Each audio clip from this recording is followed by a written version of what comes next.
Have you watched the news lately? Did you see the news story about Sandra Fluck and how she testified to the government about birth control pills and how colleges should be required to pay for them? I'm Karen Brady, and today I'm going to talk to you a little bit about the entitlement generation that's coming up in America. I'm also going to talk to you about mandatory military service, or otherwise known as conscription.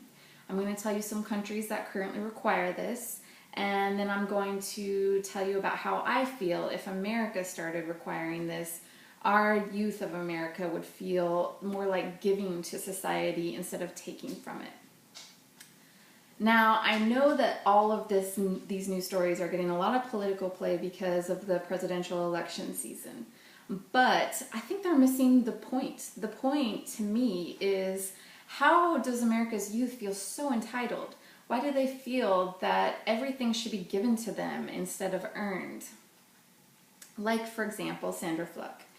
Birth control pills is a woman's choice. It's not a health thing. She's not going to be ill from it or die from it. It's not like cancer or something else.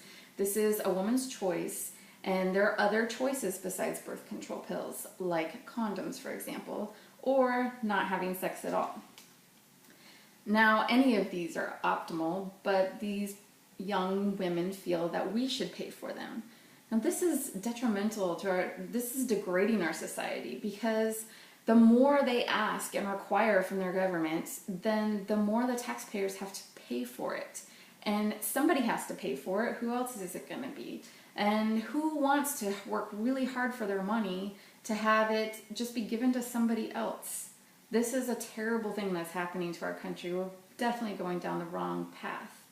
Now, other countries definitely require a mandatory military service, and this instills responsibility in their citizens. For example, Germany requires that their citizens serve in their military. Now, if they don't want to serve in the military, they can also serve in what's the national organization, which is kind of like the Peace Corps. Egypt, on the other hand, they require all males from 18 to 30 serve a three-year commitment. Excuse me. Now, if they can go anytime they want, and if they get a college degree in that time, then their service time is cut down to 18 months.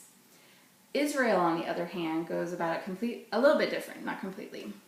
They require that all men and women, when they turn 18, join the Israeli Defense Force.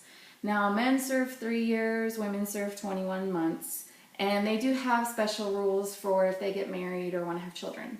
But with all the fighting that goes on in that country, they do require that their citizens stand up and help defend it. Now, I know I'm gloom and doom about how I feel our society is going, but I think that we can fix it. I think that if we mandate military service or a like-type service, that we can instill into our youth to earn what they get and to give back to society. For example, military service instills discipline and leadership, and they provide you with technical skills that are very valuable that you can take and use on the civilian side once you're done with your service. Now, I know what you're saying. Not everybody is cut out for military service, and I completely understand and agree with you. So that's why I feel that we could always have them do the Peace Corps or American Red Cross or any type of thing that gives back to society. The same goal will be achieved. It's just they need to give back instead of take. America's generation, the upcoming generation, is on the wrong track. Requiring that your government provides you everything is not how our founding fathers started this country. It's not what our grandfathers and great-grandfathers and grandmothers taught us. We need to take action so that we can help America's youth learn these valuable skills, learn how to be responsible citizens so they can contribute to society, not drain it. Today, I talked to you a little bit about how I feel the next generation of entitlement youth is starting to degrade our society. And then I told you a little bit how about other countries require their citizens to serve in the military or some sort of organization. Then I told you how I feel that this would help America's youth. It would instill leadership, it would instill technical skills, and more importantly, it would teach them how to give back to society. I hope I've convinced you today that America's youth is going the wrong way, and we need to stand up as American citizens and turn it around. Like John Kennedy said, President Kennedy, ask not what your country can do for you, but what you can do for your country. Thank you.